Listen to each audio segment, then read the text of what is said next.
시청자 여러분 안녕하십니까. 신통방통 윤태현입니다. 자, 첫 소식 아침 신문부터 만나보겠습니다. 조선일보입니다. 방음 터널이 불쏘시개가 됐다. 어제 오후에 과천에서 대형 화재가 발생했습니다. 제2경인고속도로 화재가 발생해서 큰 인명피해가 발생했는데 5명이 사망했습니다. 37명이 다쳤습니다. 자, 폐기물 트럭에서 화재가 시작됐는데 방음벽이 강화 유리가 아니라 강화 플라스틱이었기 때문에 그 불길이 더 커졌고 2시간 만에 불길은 잡았지만 번진 강화 플라스틱 소재가 다 타버리면서 유독가스 때문에 피해가 아주 크게 벌어진 화재 현장이었습니다. 탈출구가 없었다 이런 얘기도 나오고 있습니다. 잠시 뒤에 살펴보도록 하겠습니다. 두 번째 신문 중앙일보 보겠습니다. 압도적으로 우월한 전쟁이 돼야 한다. 윤석열 대통령이 어제 국방과학연구소를 찾아서 현장 점검하면서 이런 얘기를 했습니다. 북한의 비대칭 전력에 대응 체계를 보완해야 한다 이런 지시를 했고 확고한 응징이 도발을 억제할 수 있다 재차 강조했습니다. 군도 5년 만에 무인기 대응 통합 훈련에 나섰다고 합니다. 자, 세 번째 신문 바로 만나보겠습니다. 동아일보입니다. 중국발 입국자들 PCR 의무화하기로 했습니다. 지금 중국이 국경 개방 방침을 공개적으로 선언했죠. 전 세계가 걱정하고 있습니다. 중국발 입국 PCR 의무화 그리고 입국 전후 2번 받게 될 것이다 얘기가 나오고 있습니다. 정부가 오늘 검역 강화 방안을 발표했는데 다른 나라들도 마찬가지입니다. 검역을 강화하는 것은 미국도 다음 달 5일부터 입국 전에 음성 확인서 제출을 의무화했고 일본은 30일 오늘부터 입국 후 코로나19 검사를 시행하기로 했다고 합니다. 자, 중국발 코로나가 어디까지 영향을 미칠지 한번 지켜보겠습니다. 매일경제 마지막 신문입니다. 내년 4월에 300원씩 인상이 된다. 어떤 요금이 300원씩 인상될까요? 서울 버스 지하철 요금이 내년 4월부터 300원씩 인상된다고 합니다. 강원과 울산도 줄줄이 요금을 올린다고 하는군요. 서울시의 경우에 요금이 300원이 인상이 되면 서울 지하철은 1,550원이 되고 시내버스는 1,500원이 됩니다. 현금으로 결제할 때는 100원씩 더 오르게 됩니다. 7년 6개월 만에 대중교통 요금이 인상되는 내년 4월이 될 것 같습니다. 신문 4개 살펴봤습니다. 본격적으로 토론 시작하겠습니다. 패널들 먼저 소개해드립니다. 반갑습니다. 자, 오늘 첫 소식은 과천 제2경인고속도로 방음터널 화재 소식부터 시작하겠습니다. 아수라장이 된 화재 현장 영상 보겠습니다.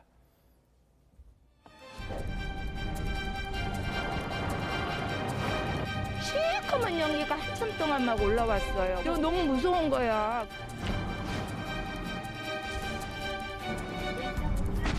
불이 치솟으면서 차가 중에 낙진 떨어지듯이 불이 계속 떨어지는데 빵 하면서 중간에 소리가 한번 차로 움직이니까 벌써 불이 여기까지 못 퍼지더라고요. 불가 안 돼서 바람이 부니까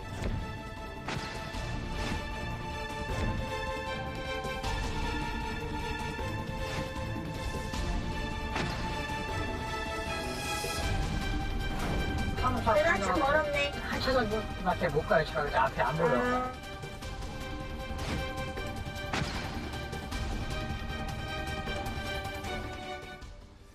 불길은 2시간 만에 잡혔는데 피해 규모가 상당히 컸습니다. 방음벽이 강화 유리가 아니라 열에 약한 플라스틱이었기 때문으로 분석되고 있는데 신문 함께 보겠습니다. 조선일보 보시죠. 삽시간에 600m 플라스틱 터널로 번졌다. 불똥이 비처럼 쏟아져 내렸다라고 당시의 현장을 목격한 사람들은 설명하고 있습니다. 천장이 강화 유리가 아닌 플라스틱이었고 트럭에서 시작된 불이 이에서 지붕 플라스틱이 녹아내렸다. 그 불똥이 비처럼 쏟아질 정도였다. 그리고 검은 연기 유독가스로 꽉 찼고 사망자 모두 트럭 주변에 차 4대에서 발생했다. 사망자가 5명이라는 것 아까 말씀을 드렸습니다. 생존자들은 사람들 차 버리고 탈출했고 인터뷰한 본인도 아이 눈만 가리고 뛰쳐나왔다 이런 얘기를 하고 있습니다. 열에 약한 플라스틱을 왜 사용했던 겁니까? 뭐 저렴합니까? 어떻습니까? 이게 이제 방음벽과 방음터널 이건 네. 다른 겁니다. 그러니까 방음벽은 하늘을 가리지 않은 거죠. 네. 방음터널은 하늘까지 다 가린 겁니다. 근데 그 하늘이 잘 아시다시피 강화 플라스틱으로 돼 있는 거죠. 강화 플라스틱은 우선 비용이 강화 유리에 비해서 훨씬 쌉니다. 저렴하군요. 그다음에 시공하는데 편합니다. 네. 여러 가지 이제 뭐 동그랗게 만들다든가 뭐 아니면 어떻게 만드는 부분이 이게 성형을 하기가 좋아야 될 거 아니겠습니까? 네. 이제 이런 점 때문에 저런 자재로 많이 쓰이는데 결정적으로는 이게 이제 강화 유리에 비해서는 열에 약하다는 게 문제가 되는 거죠. 그러다 보니까 연기가 밖으로 방음 벽이 아니고 방음 터널이기 때문에 밖으로 빠져나가지 않고 그다음에 뭐 대피소도 제대로 마땅한 데가 없고 그다음에 이게 굉장히 깁니다. 800m가 넘습니다. 네네. 이러다 보니까 이제 그 한 260m 지점에서 이제 화재가 일어났는데 그러다 보니까 피해가 커질 수밖에 없었다. 근데 이 그 강화 플라스틱을 지금 많이 쓰고 있다고 합니다. 네네네. 아까 그런 이유에 의해서. 네. 그러니까 이 대책이 나와야 되겠다고 생각을 합니다. 알겠습니다. 전문가들도 이 방음벽의 위험성을 지적하고 있었습니다. 목소리 한번 들어보겠습니다. 폴리카보네이트를 주로 사용합니다. 이 재료는 한번 불이 붙으면 화재가 확대가 되고 또 그 열기에 의해서 이 천장에서 떨어지는 그 불똥이 떨어지는 그런 위험성이 있습니다. 단순한 방음벽으로 되어 있기 때문에 네. 서방 시설을 설치해야 할 의무 규정은 없어요. 일반 천장 같은 경우에는 그 환류 배기팬이 있고 또 옥내 수화전 가지고 불을 끌 수가 있도록 되어 있거든요. 자, 문제는 지금 여기 과천 제2경인 고속터널만 있는 게 아니라 이러한 플라스틱으로 되어 있는 터널이 전국에 52개나 있다고 합니다. 좀 이번 일을 계기로 고쳐야 되지 않을까 싶은데요. 예, 맞습니다. 지금 이거에 대해서 설치하는 그 재질에 대해서는 규정이 없거든요. 그래서 네. 지금 그 폴리카보네이트 계열이 가연성 물질입니다. 근데 가연성 물질임에도 불구하고 지금 전국에 52개 곳에 설치가 되어 있는데 이 사건이 처음이 아니라 2020년경에도 방음 그 터널에 대해서는 화재 사건이 있었거든요. 그때 이제 대규모 인명 사상은 아니었기 때문에 이제 우리가 잘 모르는데 네. 이게 지금 연속적으로 벌어졌기 때문에 이번에 지금 사고에서도 알 수 있듯이 이 불이 붙을 경우에는 불기둥이 되면서 이게 녹아내리면서 이게 불이 타고 그럼 밑에 있는 차들이 다시 불 붙거든요. 그리고 위에는 막혀 있기 때문에 안에가 이제 가스실 같은 식이 되기 때문에 네네네. 지금 이거보다 훨씬 큰 화재 사고가 앞으로도 발생할 개연성이 있는 겁니다. 그러니까 이거에 대해서는 그 제작할 때 이 재질에 대해서도 법 규정상으로는 이제 불연성 물질로 하는 것을 법 규정화할 필요가 있다 이렇게 생각이 됩니다. 알겠습니다. 자, 지금부터는 정치권 소식 가겠습니다. 민주당이 한동훈 장관 때문에 노웅래 의원의 체포 동의안을 부결시켰다고 지금 주장하고 있습니다. 한 장관이 어떤 얘기했는지 그리고 민주당은 어떻게 반발하고 있는지 목소리 확인하겠습니다. 구체적인 청탁을 주고받은 뒤 돈을 받으면서 저번에 주셨는데 뭘 또 주냐. 저번에 그거 제가 잘 쓰고 있는데 라고 말하는 노웅래 의원의 목소리, 돈 봉투 부스럭거리는 소리까지도 그대로 녹음되어 있습니다. 부정한 돈을 주고받는 현장이 이렇게까지 생생하게 녹음되어 있는 사건은 저도 본 적이 없습니다. 마치 검찰 수사관이 수사 상황을 브리핑하는 듯한 태도와 발언을 했습니다. 잘 짜여진 수사 드라마에서나 나올 법한 장면을 연출하기에 급급했습니다. 오히려 표심에 영향이 있었던 것 같은데요. 진영 논리라든가 이익 계산이라든가 이런 표현 있잖아요. 물론 뭐 의도적으로 그런 표현을 쓰셨는지는 모르겠습니다만은 의원들 입장에서는 그런 표현들이 오히려 더 역효과를 낸 측면도 있지 않았을까. 자, 그리고 박찬대 의원은 한 발 더 나아가서 너무 구체적으로 얘기했기 때문에 이건 위법의 소지가 있다 이런 얘기까지 했습니다. 그 목소리까지 이어서 확인을 하겠습니다. 법무부 장관은 개별 사건에 대해 가지고 구체적인 보고를 듣거나 또는 수사에 개입하지 못하도록 되어 있지 않습니까? 전 국민이 보고 있는 그 상황에서 너무나도 구체적으로 이야기하고 있기 때문에 사실 민주당에서는 한동훈 장관의 저런 제안 설명은 법무부 장관으로서 부적절한 것이 아니라 오히려 법을 위반하고 있는 것이 아닌가 이렇게 의심이 들 정도였고요. 자, 한 장관이 어떤 발언을 했는지 과거 장관들이 나와서 했던 얘기들이 쭉 있는데 비교를 좀 해보겠습니다. 한국일보 보시죠.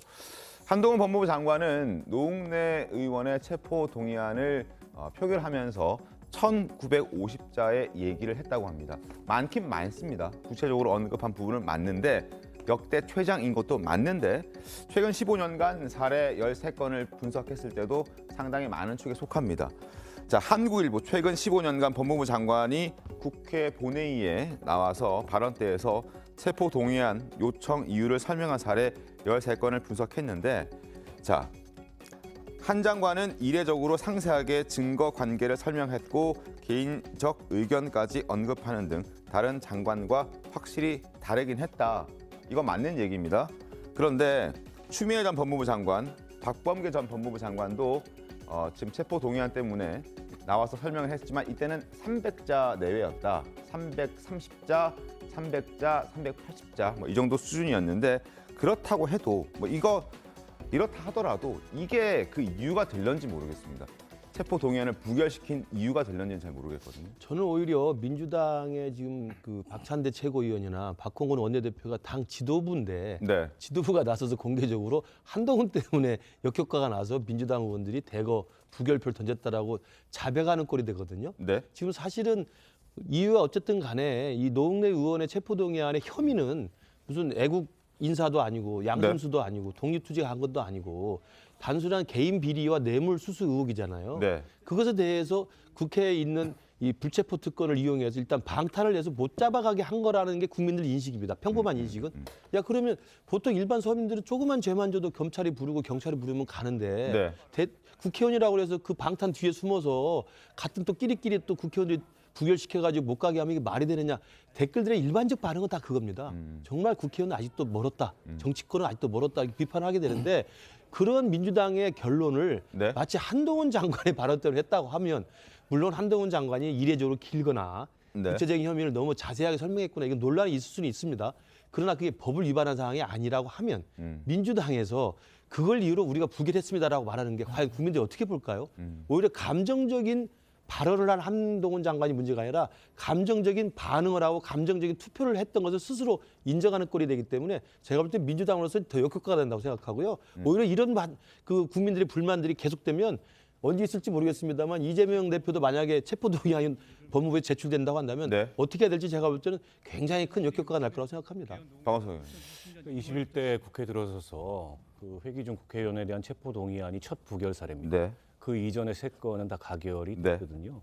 그러니까 좋지 않은 선례를 어쨌든 남기게 된 거고, 뭐 부결을 예상을 했습니다만 표결 결과를 보니까는 압도적 부결이었어요. 어떻게 보면 지금 뭐 민주당이나 이재명 대표를 향하고 있는 검찰 수사에 대한 민주당 의원들의 일반적인 속마음이 이번 표결을 통해 드러난 게 아닌가 싶고요. 한동훈 장관이 좀 이례적으로 그 체포동의안 제안 설명을 길게 한 건 맞습니다. 통상 국회에서 장관이 이런 체포동의안을 설명할 때 관행적으로 하는 얘기가 있는데, 자세한 사항은 배포해드린 문서를 참고해 주십시오. 이게 관행적으로 하는 얘기, 그만큼 아주 간략하게 설명하고 길게 저렇게 설명하지 않는 데 반해서 증거 관계까지 저렇게 구체적으로 설명하고 굉장히 이례적이고, 어쩌면 저게 감정적으로 상당히 민주당 의원들을 자극했을 가능성이 있지요. 이제 그러나 위법성 문제까지 갈 사안은 아닌 것 같아요. 법무부 장관이 일반적으로 검사를 지휘하지 구체적 사건에 대한 지휘를 못하지만 보고를 받은 것을 지휘한 거라고 보기는 어렵잖아요. 그래서 저거를 뭐 법무부 장관이 개별 사건에 개입했다, 내지는 개별 사건과 관련된 어떤 부당한 지시를 내렸다, 허위 사실, 피의 사실을 공표했다, 이렇게까지 볼 문제는 아닌 것 같은데, 근데 사사건건 사실은 한동훈 장관이 국회만 가면 이게 충돌을 빚고, 그다음에 그게 이제 감정적 충돌까지 나타나고 그게 정쟁의 소재가 되는데, 장관으로서 계속 이런 모습을 빚어내는 게 과연 바람직한지에 대해서도 한편으로 생각을 해봐야 될 것 같습니다. 한동훈 장관이 빚어내는 건지 민주당이 빚어내는 건지 이건 좀 따져봐야 될 부분. 쌍방이 다 있는 것 같아요. 알겠습니다. 제가 보기에는 이거에 대해서는 지금 한동훈 장관을 탓할 수가 없는 게, 재판을 할 때에도 검사나 변호사가 말이 길어지는 거는 뭐가 내 뜻대로 안 될 때 많이 길어지거든요. 부결 기류가 언론에 계속 나왔습니다. 민주당에서 부결하겠다고 아예 지금 이게 입장이 보이니까 그거에 대해서 설득하기 위해서 더 언급을 하게 될 수밖에 없었고, 이 정도 사안에 대해서, 이 뇌물 사건에 대해서 어떻게 부결을 시킬 수가 있습니까라는 걸 설득을 하기 위해서 말을 더 하게 된 것이거든요. 민주당에서 부결 기류가 없었으면은 상식에 맡겨서 이게 해결될 문제였으면 이런 얘기 하지도 않았을 겁니다. 그러니까 민주당이 먼저 그렇게 해놓고 지금 제가 한동훈 장관 걸고 넘어지는 거는 우리 부결시킨 거 국민들께 얼마나 잘못했는지가 확연히 드러나게 만들어서 너무 부끄러우니까 그걸 한동훈 장관 탓을 하는 걸로 보이거든요. 심지어 제 식구 감싸기에 대해서 문제되는 사례 중에 판사들도 동료 판사가 뇌물죄로 왔을 땐 영장 바로 발부합니다. 이거는 뇌물죄인데 어떻게 여태까지 그리고 또 3번의 사례가 있었잖아요. 네. 상식선에서 다 가결돼 가지고 법원에 심사를 받게 했는데 여기서 지금 방탄을 했다. 그리고 여기에 대해서 방어권 보장 얘기하시는데 그것도 굉장히 맞지 않는 얘기입니다. 여기서 국회가 결정했을 때 바로 구속되는 게 아니라 법원에 가서 영장 실질 심사를 받게 되는 거잖아요. 네. 법원의 평가를 받게 되는 그 상황이 두려워서 국회 차원에서 미리 방탄을 한다? 그래놓고서 방어권 보장을 얘기하시는 건 전혀 맞지 않는 얘기입니다. 권중 대변인님. 저는 뭐 기본적으로는 민주당의 소속 의원이 비리 혐의가 있다는 것 자체가 일단 비판받을 만하다고 생각합니다. 그게 이제 이 사안의 본질이죠. 근데 사실 노웅래 의원은 12월 초에 이제 검찰에 자진 출두해서 조사를 받고 있고 압수수색도 받았지 않습니까? 그리고 불체포 특권이라고 하는 것도 그러니까 항구적으로 유지되는 것이 아니라 국회 임시회가 끝나게 되면 뭐 자연스럽게 없어지는 것입니다. 그래서 그러면 이런 것인데 지금 체포해야만 하는 이유를 설명했어야 되는 거였어요. 근데 그 면에서 그것이 예를 들면 노웅래 의원이 도주할 우려가 있거나 아니면 이 사안이 그러니까 한동훈 법무장관이 말한 것처럼 아주 명확한 증거까지 있는 상황에서 뭔가 증거인멸이 가능했다 이렇게 보이진 않습니다. 그래서 저는 민주당 의원들이 지금 당장 체포해야 될 사안인가에 대해서 퀘스천 마크가 있었다고 생각하고요. 회기가 끝나고 나면 그때 해도 네, 되지 그러니까 않느냐? 그때 이제 법원에 이제 구속 수사를 하겠다라고 해서 법원이 인정하게 되면 구속한 채로 이제 재판이 진행되는 것이죠. 그래서 그런 부분이 저는 감안되었을 거라고 생각합니다. 네. 근데 어제 이제 그 현장을 본 기자들 얘기에 따르면 네. 사실은 한동훈 법무부 장관이 이 그 체포동의안을 쭉 설명해가는 과정에 그 아까 구체적인 부분이 있잖아요. 네. 그런 걸 설명할 때 약간 술렁거렸다고는 합니다. 그렇기 때문에 저는 뭐 박홍근 원내대표가 얘기했듯이 어느 정도 영향은 미쳤을 것이다라고 봅니다. 그러나 그게 영향을 미쳤다고 해서 그러면 한동훈 법무부 장관 때문에 이 가결될 것이 부결됐느냐? 그건 전혀 아니라고 보고 오히려 부결된다는 기준은 뭐 그동안의 언론 보도에도 다 나와 있었고요. 네네. 그다음에 또 하나 보다 분명한 것은 이재명 대표에 대해서 앞으로 있을지도 모르는 그 동의안, 그거에 대한 전초전이라고 우리가 계속 얘기를 해왔잖아요. 네. 그것 때문에 이미 부결은 결정돼 있었던 거나 마찬가지다. 저는 이렇게 보기 때문에 자 앞으로 뭐 그러면 뭐 다음번에 된다? 1월 임시국회 또 민주당에서 소집할 텐데요. 앞으로 내년 자칫 잘못하면 내년 1년 내내 임시국회 할 겁니다. 그렇기 때문에 다음번이라고는 저는 뭐 별로 없을 것으로 보이고 네. 이거는 이재명 대표를 염두에 둔 거기 때문에 이런 문제가 발생했다고 보는 거지 그걸 지금 뭐 한동훈 법무부 장관 얘기를 하는 거는 핑계에 불과하다고 봅니다. 네. 저도 이 본래 불체포 특권이나 이 국회의원의 면책 특권은 헌법에 보장된 권한입니다.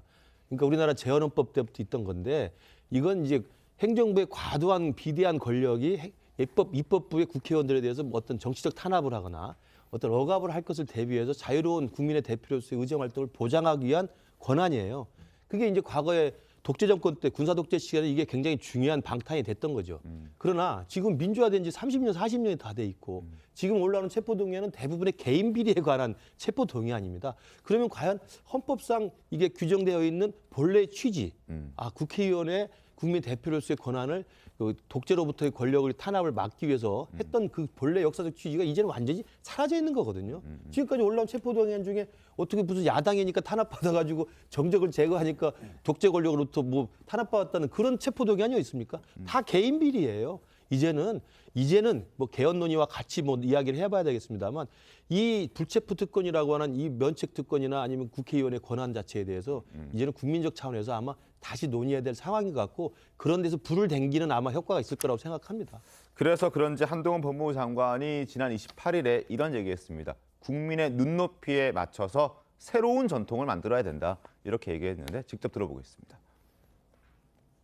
혐의가 중대하고 증거가 충분하기만 하면 맹목적인 진영론이나 정당의 손익 계산이 아니라 오로지 국민의 상식과 눈높이에 맞는 결정을 하는 것을 대한민국 국회의 새로운 전통으로 만들어가고 있는 것이라고 생각합니다.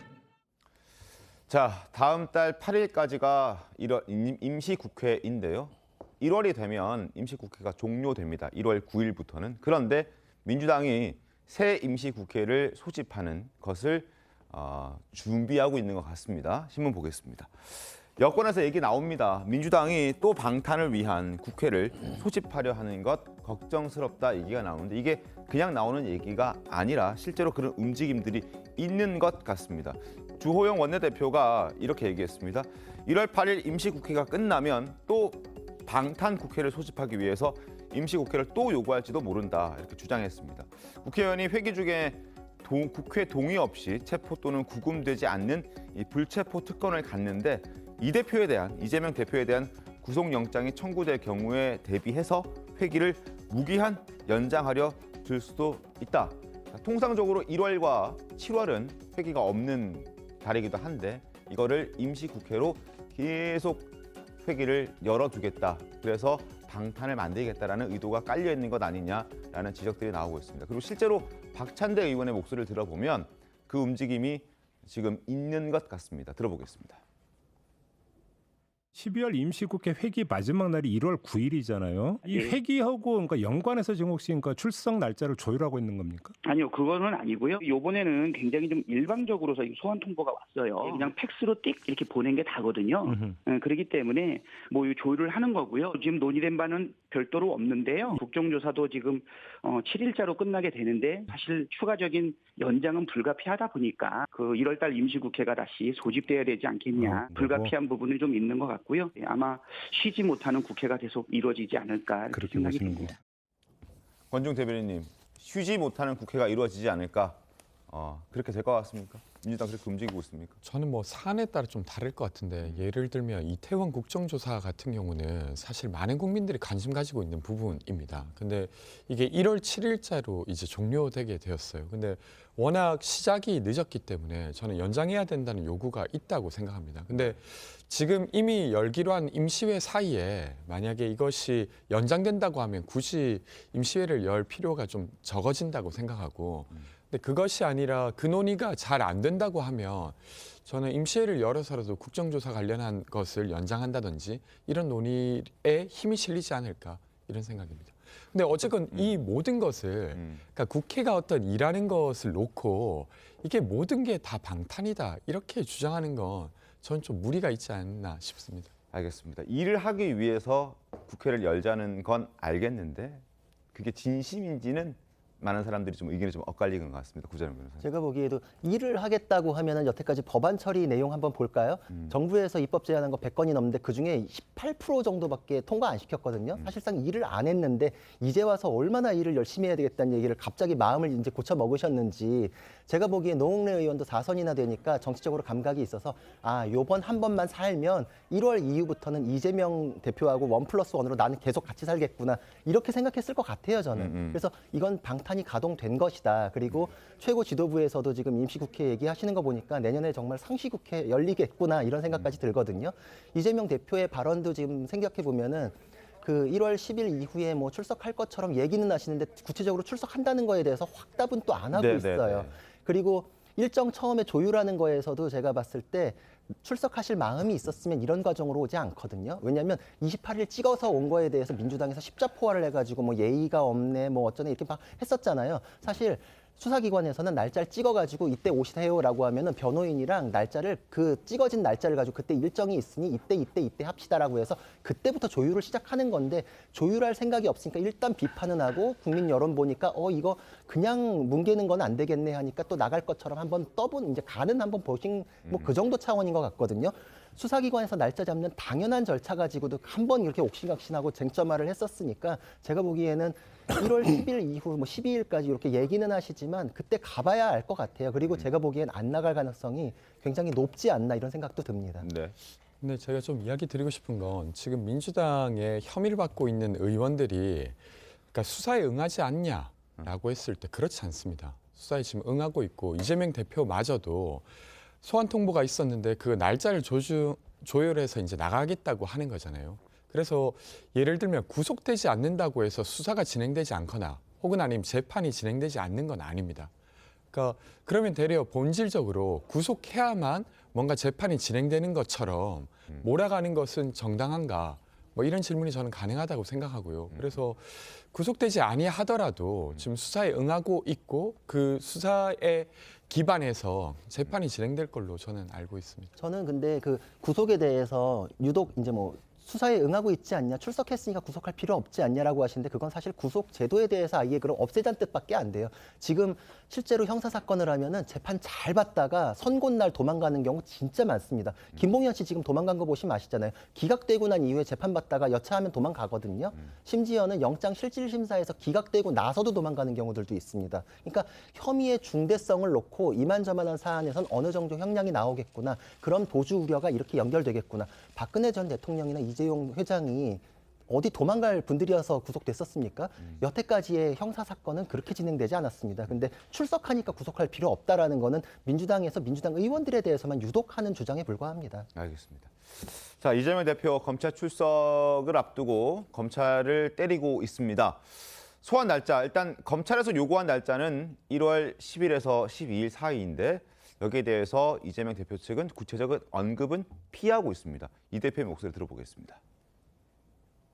야당과 전 정부를 향해서는 없는 사실도 조작해 가면서 보복 칼날을 고추 세웁니다. 대통령 가족이나 또 그들 자신에 대해서는 있는 범죄 혐의도 덮는데 급급하고 있습니다. 바뀐 건 정권과 검사뿐인데 진술이 180도 바뀌거나 또 언론을 통해서 수시로 수사 정보가 마구잡이로 유출되는 여론 선동전까지 벌어지고 있습니다. 혹시 검찰 출석 일자 좀 정해지셨는지 좀 물어볼 수 있을까요? 네, 어제도 말씀드렸습니다. 대표님 1월 4일에서 6일 출석한다는 보도 있었었는데요. 1월 첫째 주에 출석하시는 거 맞으신 건가요? 우리 대통령 가족들에 대한 수사는 언제 하는지도 좀 관심 가져주시기 바랍니다. 자, 앞서 말씀드린 대로 1월 10일에서 12일 사이 출석해 줄 것을 요구하고 있는 검찰인데 일단 구자룡 변호사께서는 안 나갈 것 같다라고 말씀을 해주셨는데 박원석 의원님 어떻게 보십니까? 글쎄요, 좀 지켜봐야 될 것 같습니다. 일단은 이제 뭐 검찰 측하고 조율을 하고 있는 과정이잖아요. 네. 이재명 대표의 변호사가 전화를 해서 1월 28일은 출석이 어렵다 그랬고 검찰이 그래서 한 2주 후쯤인 1월 10일에서 12일 사이를 다시 역제안한 건데 네. 아마 전 출석을 하더라도 임박해서 예고를 할 것 같아요. 그 전까지는 가타부타 입장 표명을 하지 않을 텐데 또 한 번 이번에 출석을 하지 않는다. 네. 그런데다가 그게 반드시 방탄의 의도가 있건 없건 1월 임시국회까지 민주당이 소집해서 회기가 연장된다 이러면 방탄 논란이 커지잖아요. 그건 여론에서 굉장히 부정적인 반응이 올 가능성이 높고 그런 점을 정무적으로 고려하지 않겠습니까?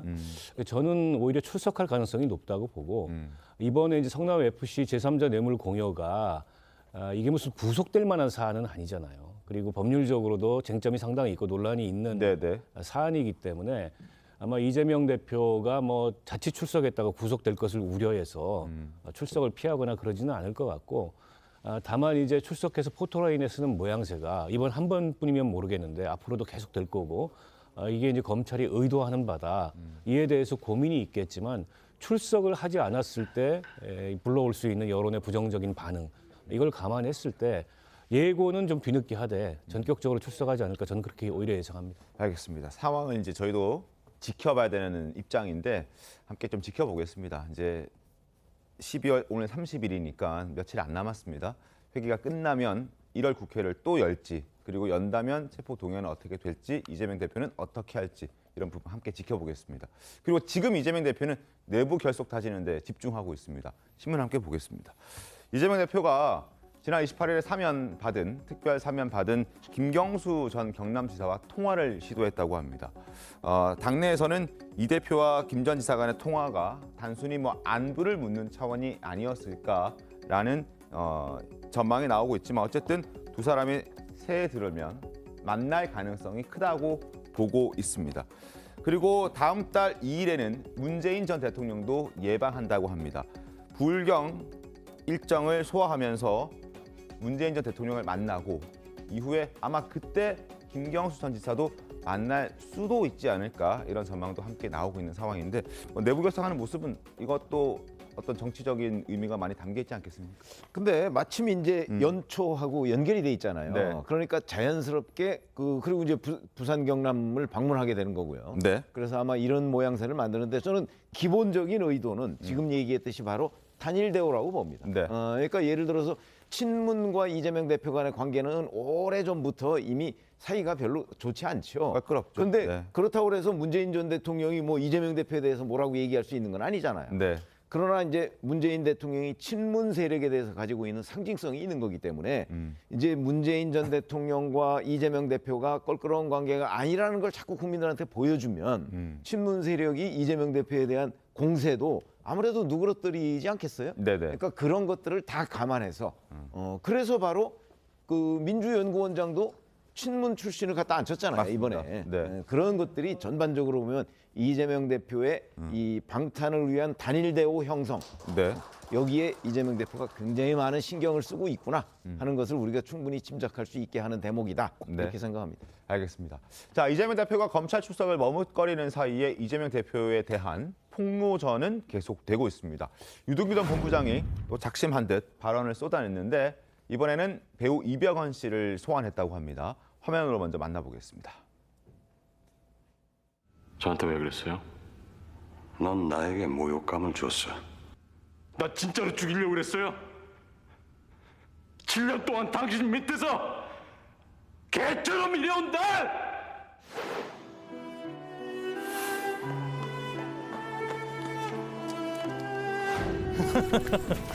너무 웃깁니다. 정말 그 양심이 조금이라도 있는지 모르겠는데 제가 낱낱이 말씀드리겠습니다. 내가 그 지지 말아야 될 것까지 질 이유는 없잖아요. 그냥 의리가 있다고 생각했죠. 사람들이 말이 좀 안 바뀌었으면 좋겠는 게 저는 뭐냐면 소신이 있었으면 좋겠어요. 다 거짓말 하는 사람들 아닙니까? 네, 거짓말은 또 다른 거짓말을 갈 거고 수많은 거짓말을 해야 될 겁니다. 유동규 씨가 이재명 대표를 만나게 된다면 꼭 그 얘기를 하고 싶어 한답니다. 저한테 왜 그랬습니까? 라고 말해보세요라고 꼭 얘기를 하고 싶다라고 하는데 동아일보와 인터뷰를 했습니다. 작심 발언을 쏟아냈는데 여러 가지 얘기들을 했습니다. 하나씩 저희 지금 살펴보겠습니다. 대장동 사업은 일단 협잡한 것이 맞다. 하나도 정상적이지 않았고 일반적이지 않았다라고 유동규 전 본부장은 쏟아냈습니다. 정상적으로 진행하지도 공정하게 진행하지도 않았다. 그 당시 성남시에서 일어난 개발 사업은 모두 이 대표를 통해서 진행이 됐다. 통했다. 사업을 모를 수가 없다라는 얘기를 한 번 더 강조했고요. 백현동 사업과 관련해서도 김인섭 씨 얘기를 꺼내들었습니다.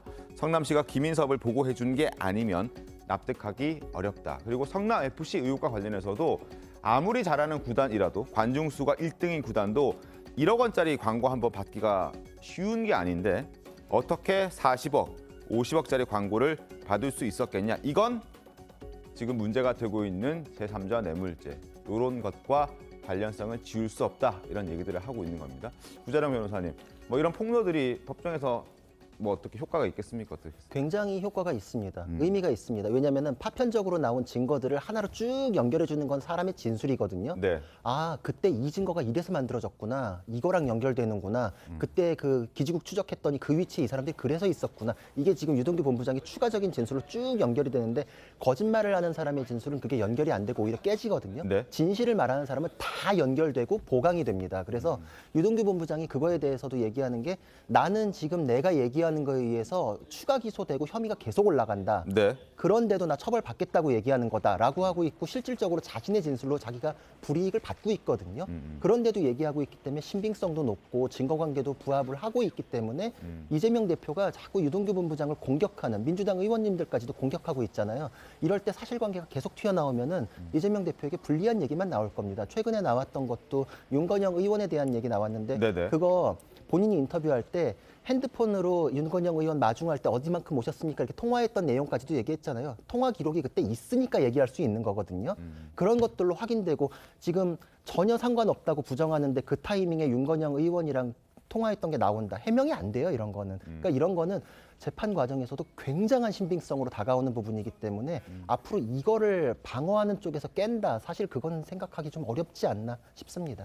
알겠습니다. 그리고 유동규 전 본부장 말고도 그동안 입을 굳게 다물고 있었던 정영학 회계사도 최근 입장을 좀 바꿔서 말을 하기 시작했습니다. 서울신문 보겠습니다. 정영학도 등을 돌리나 천화동인 1호 주인이 이재명 측이라 들었다. 이렇게 얘기를 하고 나섰습니다.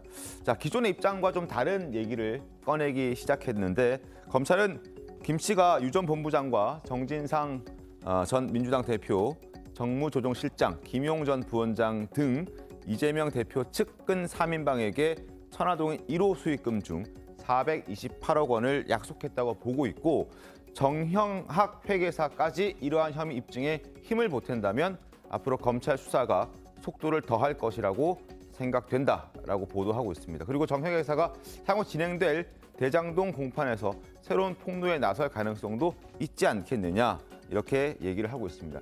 이거 김만배 씨가 얘기해줬다고 정영학 씨가 얘기를 하고 있는데 어떻습니까? 이게 이렇게 되면 김만배 씨도 입장이 좀 바뀔 수도 있지 않겠습니까? 그렇죠. 지금 남아 있는 그 이제 비어 있는 공간이 김만배 씨 진술하고 그 윗선에 있는 지금 정진상, 김용 부원장이 입을 다물고 있는 거잖아요. 네. 그 부분이 이제 풀리면 마지막 관역을 받고 있는 게 지금 이재명 대표이기 때문에 지금 나머지 대장동 일당 중에서 유동규 본부장, 남욱 변호사 일단 이미 다 진술을 새롭게 시작을 하고 있고요. 네. 거기에 맞춰서 지금 정영학 회계사까지 새로운 진술로 이 입장을 같이 하게 된다면 그 김만배라고 하는 마지막 고리만 풀리게 되면 사실은 이 부분에 대해서 당시 성남시장의 결재권자로서 대장동 사업이든 백현동 사업이든 유례 사업이든 아니면 성남 F 사업이든 이재명 대표가 다 몰랐을 리가 없다라고 하는 합리적 의심으로 갈 수밖에 없는 거거든요. 그래서 저는 그 정영학 회계사가 잘 알려진 것처럼 대장동 사업들을 할 때 그 일당들의 증언에 따르더라도 10년 전부터 계속 그 큰 그림을 회계 그림을 그렸던 사람이잖아요. 재무 구조라든지 수익 배분 구조를 설정했던 설계했던 사람입니다. 그렇기 때문에 정영학 회계사가 이 돈의 출처와 돈의 배분을 어떻게 할지는 가장 빠삭하게 알고 있는 사람일 겁니다. 그런 정영학 회계사가 이제는 똑같이 그 이재명 대표가 당시 성남시장으로서 그리고 김용과 정진상 이 모든 분들이 다 연결돼 있다고 하는 그 핵심적인 증언을 하게 된다면 저는 갈수록 이재명 대표를 향한 검찰의 수사가 계속 죄어질 수밖에 없다 이런 생각이 듭니다. 알겠습니다. 그리고 또 하나 더 있습니다. 성남 FC 후원금 의혹과 관련해서도 의미 있는 진술이 나왔습니다. 화면 보겠습니다. 전 네이버 대표 김상헌 대표가 이런 얘기를 했습니다. 성남 FC 후원금이 그때 요청을 받고 나서 본인이 법조인 출신인데 뇌물로 비춰질 수가 있어서 후원을 반대했었다라고 합니다. 물론 결국은 후원을 하긴 했지만 그때 요청을 받았을 때 이건 뇌물의 가능성이 있어서 후원할 수 없다. 이거는 좀 불안하다, 불길하다 이런 얘기들을 했다는 겁니다. 강호석 의원님. 예. 그러니까 법조인 출신이기 때문에 아마 그런 점에 대해서 본인의 견해가 있었을 텐데, 아니 그러면 끝까지 막았어야죠. 결과적으로 끝까지 막지는 못한 거 아니겠습니까? 지금 와서 이제 하는 진술인 거고, 그러나 이제 성남 FC 이 후원과 관련해서 이를테면 두산건설이라든지 또 네이버 같은 관계자들이 지금 검찰에 들어가서 일종의 이제 후원을 종용하는 그런 압박을 받았다라는 진술을 하고 있기 때문에 이재명 대표 입장에서 상당히 불리한 거고요. 다만 여전히 이제 논란의 대목은 이렇게 되면 자치단체장의 인허가권을 가지고서 적극적인 기업 유치 활동이나 이런 걸 할 수 있겠냐, 내지는 이제 이 시민구단과 같은 그런 관내에 이런 프로스포츠에 대한 후원을 자치단체장이 앞장서서 할 수 있겠냐. 그럼 오히려 지금 지방자치 행정을 위축시키는 거 아니냐. 근데 이런 논란이 있을 수가 있거든요. 그래서 법정에 가서 과연 이게 제3자 뇌물 공여가 인정이 될지 아니면은 뭐 적극적인 자치 행정의 영역으로 볼지 그건 뭐 재판을 지켜봐야 될 것 같습니다. 알겠습니다. 글쎄 제가 보기에는 뭐 의문의 여지가 없다고 생각하는 이유 중에 하나가 예를 들어서 지방자치단체장이 뭐 성남FC나 뭐 이런 축구단 같은 데에 뭐 후원을 유치하는 거 그걸 누가 뭐라고 합니까? 그건 오히려 칭찬받아야 할 일이죠. 근데 문제는 후원을 그 요청을 해가면서 자 대신 내가 이거 해줄게 이게 문제거든요. 이게 바로 제3자 뇌물죄입니다. 근데 지금 이 성남FC 후원금 문제는 바로 똑같은 구조를 가지고 있어요. 그러니까 예를 들어서 자 적극적으로 기업을 유치했다고요. 만약에 지방자치단체장이 성남시장이 그러면 그거는 잘된 일이죠. 근데 그 기업을 유치해가면서 자 그런데 유치하는 거에 그치지 않고 거기다가 뭐 용도 변경 뭐 이런 거를 조건으로 해서 뭐 뭔가를 받아냈어요. 그러면 문제가 된다는 거죠. 그래서 그냥 기업 유치를 하고 또 이런 것도 있을 수 있어요. 예를 들어서 기부 체납을 받았다. 기업을 유치해서 거기다 용도 변경을 해줬는데 용도 변경 때문에 그 기업이 어마어마한 수익을 올리게 됐다. 그러니까 그러면 기부 체납을 해라. 이렇게 해서 기부 체납 받는 거 문제가 없어요. 현행 법령상. 근데 이거는 그게 아니잖아요. 현금을 받은 거죠. 지금도 현금 기부 체납은 2017년인가 18년인가 그때 허용이 됐습니다. 근데 이거를 현금으로 받을 때는 그게 허용이 안 될 때입니다. 그러니까 제3자 뇌물죄가 성립한다는 거죠. 근데 저는 따져볼 것은 여전히 있다고 생각되는데, 그러니까 제3자 뇌물죄 관련해서 최서원 씨와 관련해서 박근혜 대통령이 제3자 뇌물죄가 인정되었습니다. 그때는 그러니까 K 스포츠 재단이나 미르 재단의 돈을 최서원 씨가 횡령했었어요. 그러니까 지금도 성남 FC의 돈을 개인적으로 썼다는 것이 밝혀진다고 하면 저는 제3자 뇌물죄로 이재명 당시의 성남시장이 인정될 여지가 좀 더 생긴다고 생각하는데 지금 그런 상황까지는 확인되지 않았습니다. 그리고 예를 들면 이런 건데 그 성남시에 있었던 공공기관들이 그러니까 대거 이제 지방으로 이전하게 되었어요. 근데 그 터를 두고 사실 대기업을 유치해야 될 어떤 필요가 있었습니다. 그러니까 2011년부터 TF를 꾸려서 그것을 적극적으로 하고 있었던 과정이었고 그 과정에서 도시계획권자가 유치되는 대기업에게 이익을 준 것이 이렇게 인정될 수 있을까? 뭐 저는 그런 의문은 여전히 있고 경남FC 같은 경우에도 경남FC의 후원을 25억을 받았습니다. 당시에 홍준표 경남지사가. 그리고 나서 재정이사로 임명해 줬어요. 근데 그것 역시도 만약에 대가성이 있다고 볼 여지도 생기지 않습니까? 그래서 여전히 이제 박원석 전 의원께서 이야기하신 대로 이것을 일반적 행정행위라고 볼 여지도 있어서 지금 당장 이건 범죄다 이렇게 단정 짓기는 저는 어렵다고 봅니다. 제가 보기에는 근데 여태까지 있었던 사건하고 굉장히 다르거든요. 그리고 제3자 뇌물에 굉장히 똑 떨어지는 사실관계가 거의 확인이 된 셈이라서 이걸 적극적 행정과 연계해가지고 하는 거는 좀 물타기 아닌가 싶은데 지금 최병무 위원님께서 잘 말씀해 주셨거든요. 그 유치하려고 했을 때 그거에 맞교환으로 그냥 거기서 이루어지는 혜택을 준다. 이거는 적극적으로 이제 칭찬받을 일이겠죠. 근데 그걸 돌려가지고 딴 데 이렇게 한 바퀴 돌렸잖아요, 지금. 무슨 뭐 K스포츠 재단이나 이런 데서 최서원 씨 횡령한 거 이런 거는 사실 제3자 뇌물을 따지는 요건이 아닙니다. 그리고 심지어 성남 FC에는 이 광고비 후원금이 들어갔는데 거기서 직원들이 인센티브를 받았다는 내용까지도 지금 아직 확인이 됐어요, 여기까지는. 이게 범죄인지 아닌지는 또 확인이 필요한 문제지만. 그러니까 이게 지금 광고비로 들어왔다고 하는 거랑도 또 충돌이 되는 면이 있어요. 그 사실관계도. 그러니까 이거는 제3자 뇌물에서 따지는 걸로 봤을 때는 왜 이 광고비라고 하면서 그거에 연계된 그 인허가권자의 인허가가 연계될 수 없는 게 연계됐느냐. 그것이 부정한 청탁이다라고 하는 것에 문제가 있기 때문에 쟁점으로 따지는 부분에 대해서는 사실 범죄가 될 만한 부분들은 어느 정도 확인이 됐다. 그리고 저 네이버 대표가 판사 출신이거든요. 네. 네이버 잘 아시겠지만 이해진 대표가 처음에 대표를 하다가 법적인 문제가 터지면 대표이사가 계속 불려다니면서 형사 책임을 져요. 그래서 이사회 의장으로 물러나면서 법조인 출신을 대표로 선임을 한 거거든요. 이런 일 처리하라고 했는데 판사 출신이니까 대번에 알잖아요. 이게 적극적 행정 영역이었으면 저런 내부적인 경론이 있지도 않았을 겁니다. 그러니까 이미 네이버에서도 이거 문제가 있다, 이거 제3자 뇌물죄 된다라고 굉장히 겁을 냈는데 이재명 대표가 당근과 채찍을 같이 했고 압박도 심했다, 달라고. 라는 내용도 지금 같이 나오고 있거든요. 그러니까 이거는 제가 보기엔 사실 그 증거 관계는 거의 뭐 마무리된 거 아닌가 싶습니다. 알겠습니다. 상황을 좀 지켜보겠습니다. 자, 다음 주제 가겠습니다. 오늘의 사람 순서로 넘어갈 텐데 첫 번째 인물 바로 만나보겠습니다. 첫 번째 인물은 방송인 김어준 씨입니다. 자, 김 씨가 오늘 프로그램 하차를 아마 예고하고 난 다음에 오늘이 마지막 방송일 겁니다. 김 씨 하차 배경은 단연 정치적 편향성 논란 탓인데 TBS 내부에서도 그런 기류가 주류였다는 게 드러났습니다. 한번 보겠습니다. 공정성 평가를 위한 내부 조사를 했는데요. 뉴스공장을 놓고 중립성, 균형성, 사실성을 따졌을 때 부정적인 게 훨씬 많습니다. 중립성은 62.8%, 균형성은 60.4%, 10명 중에 6명 이상은 부정적으로 바라보고 있었고 사실도 사실이 아닌 걸 얘기하는 경향들이 있다라고 생각하는 사람들이 10명 중에 4명 정도는 되는 것으로 드러났습니다. 하나 더 보겠습니다.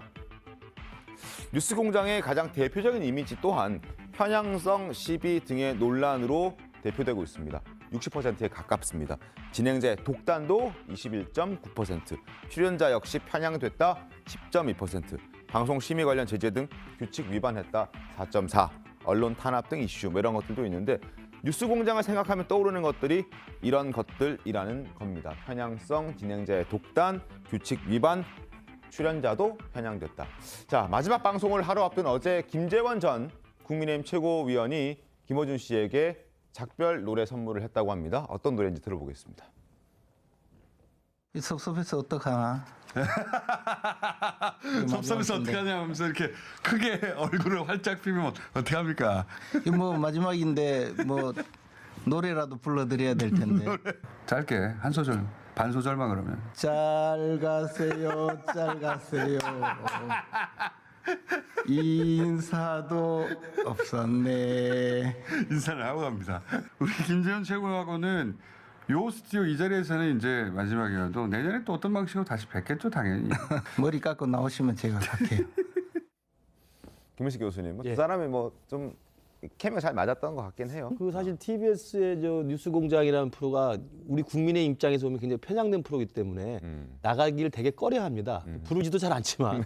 그런데 이제 김재원 전 최고 같은 경우는 계속 정기적으로 출연을 고정으로 했었어요. 출연했죠. 그렇기 예. 때문에 제가 볼 때 이제 개인적인 아마 친근 관계가 있을 수도 있고, 그다음에 김어준 그 진행자와 이 김재원 최고위원 사이에 케미가 좀 맞는 것도 있었다고 봐요. 그러나 또 김재원 최고가 나가서 또 국민의 입장을 잘 대변하면서 또 재밌게 잘 출연을 했던 것으로 보이는데, 저는 김어준 씨의 이 뉴스공장에 대한 이 지금 여론조사 결과도 있고, 더 중요한 것은 이게 같은 밥을 먹고 있는 같은 식구들인 TBS 직원들의 이 평가잖아요. 그러면 저는 어떻게 생각하냐면, 그동안 수년 동안 이 뉴스공장을 진행하면서 외부에서 너무 편향적이다라고 이야기를 했는데, 같이 그걸 제작을 했던 내부의 직원들마저도 그런 생각을 하고 있었다고 하는 것이니까, 저는 얼마나 이게 독단적으로 이 TBS가 그동안 운영이 됐던가, 이런 좀 자괴감 같은 게 좀 들고요.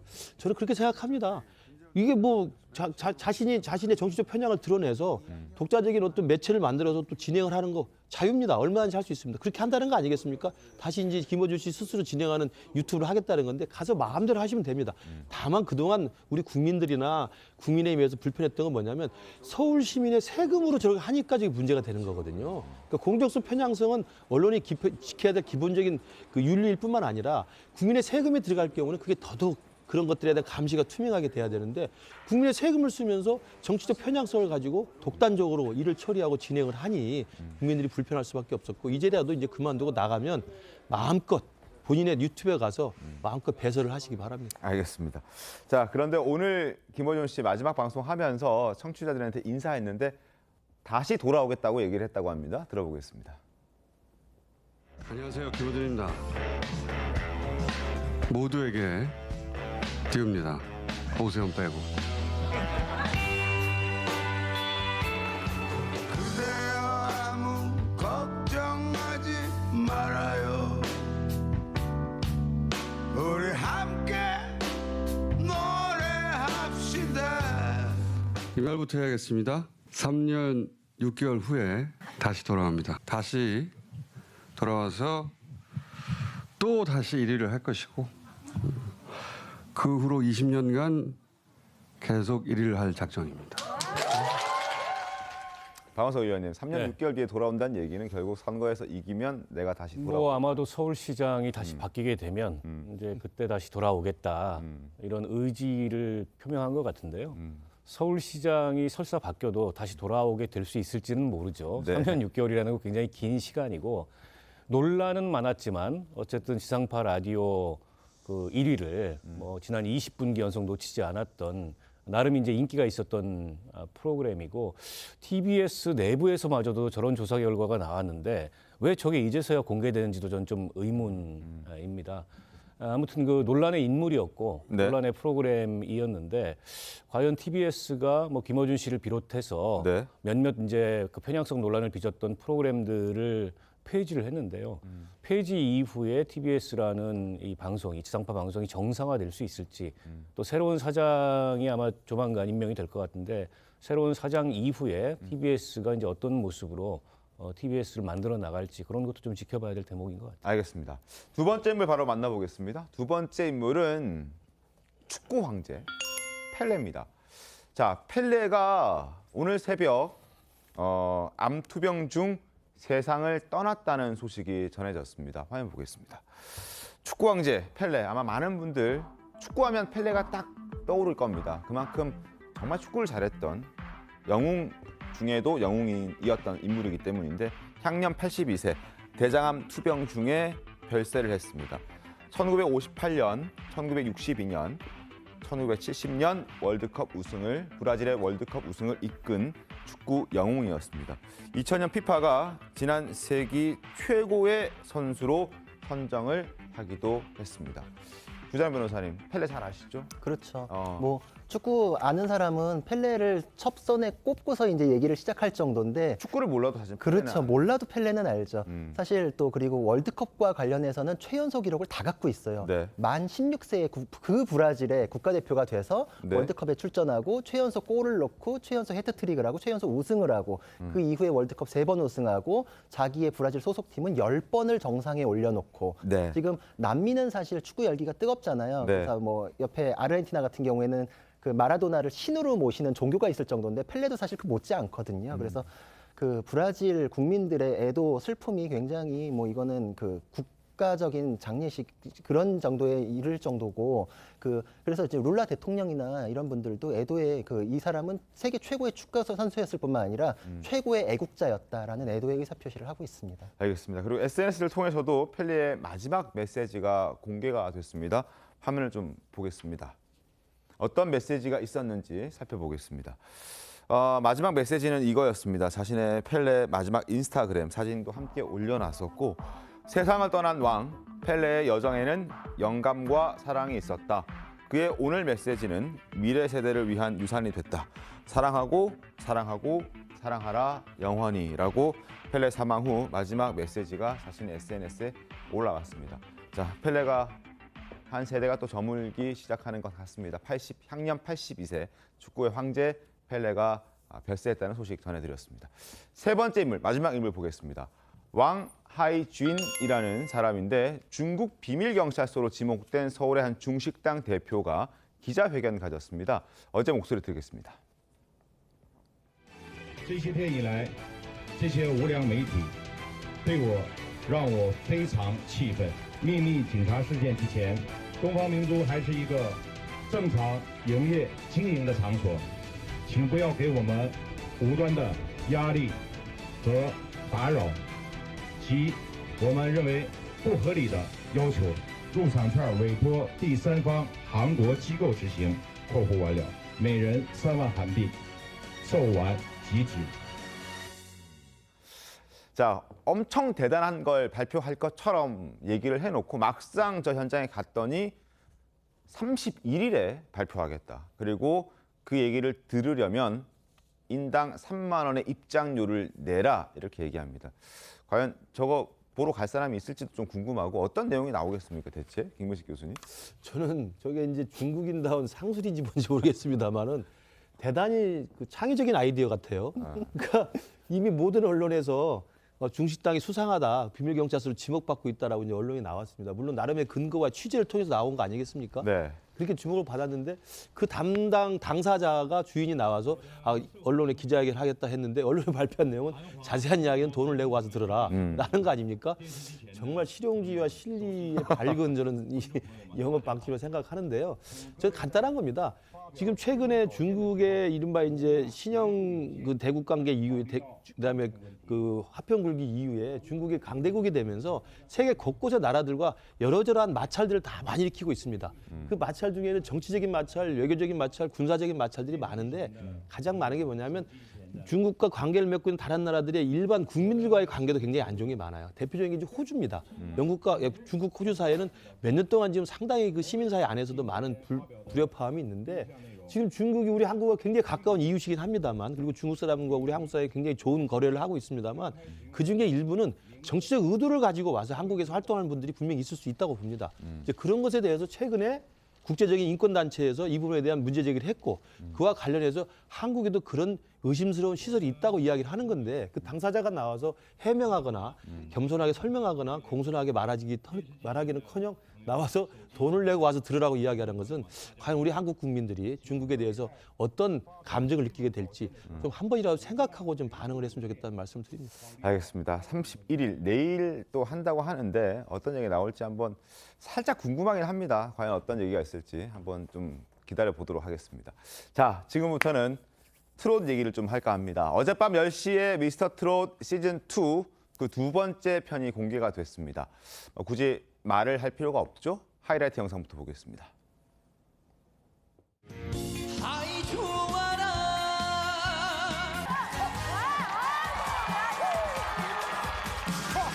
살라 어린아이인데 남자이가를 가슴으로 우는 겁니다 돈 찾아 헤매던 그 열정 삼키네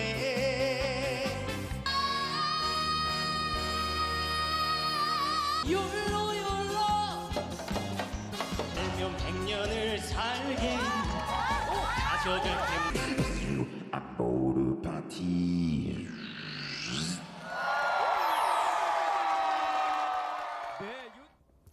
자, 리틀 싸이 황민우 군의 동생도 어제 등장을 했습니다.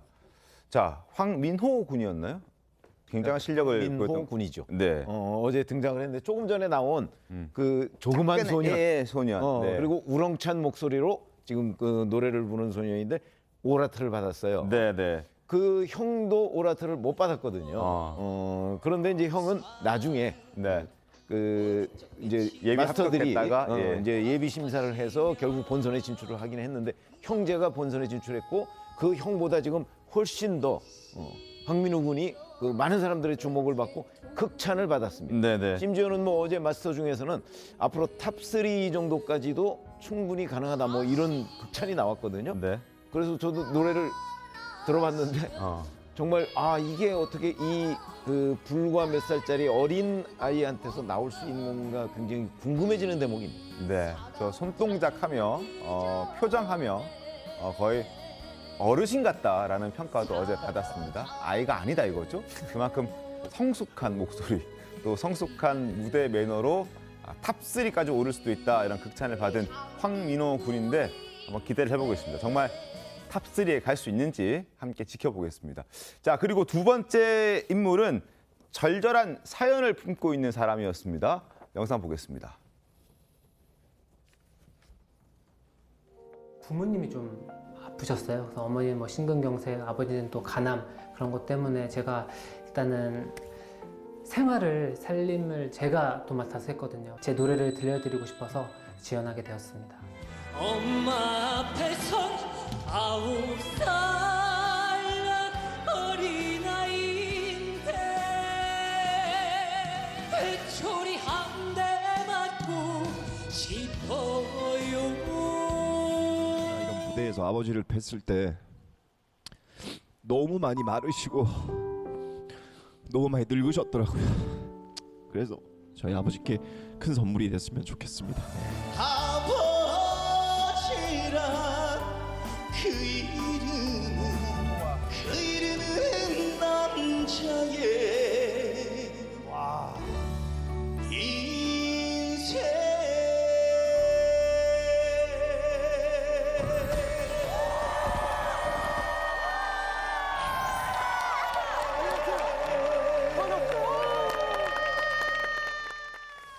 자, 절절한 사연을 품고 재도전에 나섰던 두 분을 만나봤고 그리고 앞서 황민호 군 제가 말씀드렸었는데 그 꼬마 아이의 영상도 저희가 준비가 돼 있습니다. 한번 들어보겠습니다.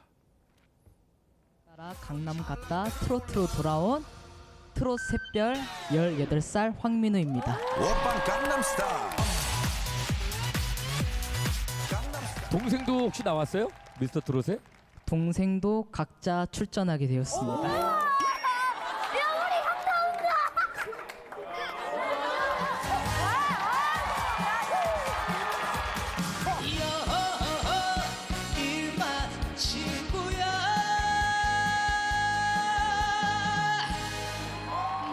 지원한다고 하니까 저도 지원하고 싶어서 지원하게 됐습니다. 형 노래 부를 때 많이 울었다면서요? 형 떨어질까봐 울었어요. 동생 걱정시키지 마.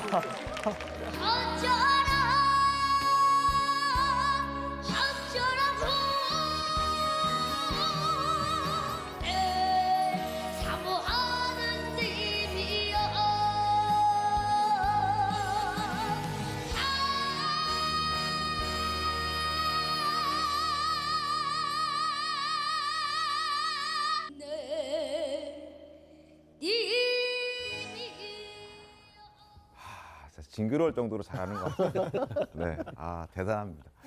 자, 미스터 트롯 시즌 1에 등장했던 인물들도 이번에 다시 한번 재도전에 나섰던 사람들이 있습니다. 그분들도 영상을 한번 모아봤습니다. 함께 보시죠. 우중궁궐 처마 끝에 한 맺힌 맺은 여권 눈물감 건넜어 기다리는 그 사람은 오지를 않고 어이에서 내 마음을 울려주는가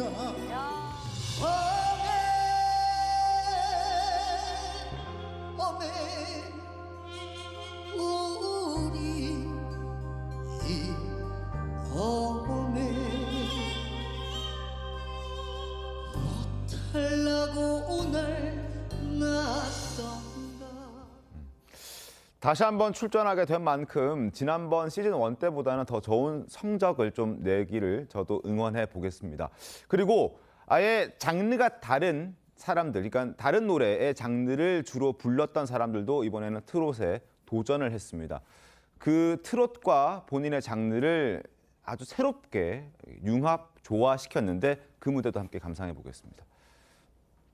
정통 발레와 와 각과 대한민국 트로트의 만남. 와. 오른쪽으로 돌아 왼쪽으로 돌아요 털고 털고 놀아요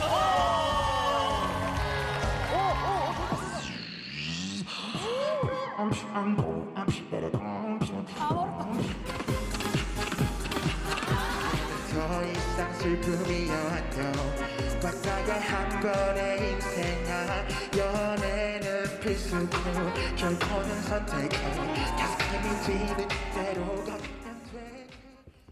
자, 영상 잘 보셨죠? 국가대표부에 모여있는 저 사람들이었는데 발레리노 그리고 비트박스를 하는 사람들이었습니다. 박원석 의원님, 네. 감상만 하지 마시고 감상평을 한번. 아니 정말 새로운 볼거리인 것 같아요. 그러니까 트롯이라 그러면은 우리가 이제 기존의 관념이 있잖아요. 네. 근데 그런 고정관념을 완전히 깨버리는 그러니까 본인의 어떻게 보면 예술 장르와 네. 트롯을 결합시켜서 새로운 도전을 하는 건데 아마 미스터 트롯의 볼거리를 훨씬 더 풍성하게 만드는 것 같고요. 뭐 장안의 화제가 안 될 수 없을 것 같습니다. 네, 구장 변호사 어떻게 보셨습니까? 참 트롯이 굉장히 좁은 장르인 줄 알았는데 이렇게 넓고 다른 것이랑 접목될 수 있구나. 직전에 미스트롯에 마리아 씨 미국인이 와가지고 굉장히 또 화제됐었잖아요. 이제 와 이거 글로벌 팬덤까지도 생기겠구나. 지금 방금 출전하신 분들은 그 영역에서 거의 세계에서 유명하신 분들이거든요. 지난 시즌에 나태주 씨가 태권도하고 트롯을 접목시켜가지고 굉장히 또 호응을 얻었었는데 그 이상의 반향이 있지 않을까 싶습니다. 알겠습니다. 자, 비트박스 그리고 지금 영상 나오고 있지만 발레리노까지 여전히 대단한 분들이 이번에 많이 출전을 해 있습니다. 어제도 시청률은 20%를 넘겼습니다. 2주 연속 20% 고공행진 중인데 앞으로 더 회차를 더할수록 더 멋진 무대들이 펼쳐질 것이라고 예상이 됩니다. 함께 지켜보도록 하겠습니다. 자, 잠시 뒤에 돌아오겠습니다. 네, 12월 30일입니다. 올 한 해 올해 인사를 드리는 신통방송은 오늘이 마지막일 것 같은데 내년에 더 신통하게 준비를 해서 오겠고 올 한 해도 버티시느라고 고생들 많이 하셨습니다. 내년엔 더 좋은 일들이 많기를 바라겠고 새해 복 많이 받으시길 바라겠습니다. 내년에 더 신통하게 돌아오겠습니다. 고맙습니다. Hey,